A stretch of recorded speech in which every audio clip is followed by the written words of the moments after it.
আজকে তো মা বললো যে ডিম রান্না হবে, তো তার জন্য ফার্স্টে ডিমটা সেদ্ধ করে নিয়েছি। এখন ডিমটাকে খোসা ছাড়িয়ে নেব।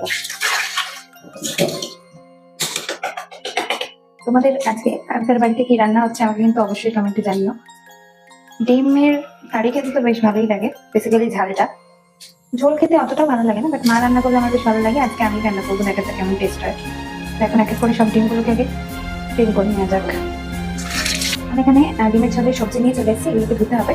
আমি আগে সেপারেট করে নিই। ছোট ঝুড়িটার মধ্যে টমেটো, আদা, রসুন আর লঙ্কাটা তুলে দিচ্ছি।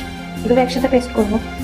এই যে এটার মধ্যে ঝুড়িটার মধ্যে সবগুলো মশলা নিয়ে নিয়েছি। এবার আলুটাকে আমি আগে ফার্স্টে ধুয়ে দিচ্ছি,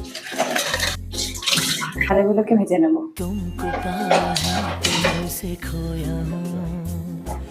कहना चाहूँ भी तो तुमसे क्या कहूँ, तुमको पाया है तो जैसे खोया हूँ, कहना चाहूँ।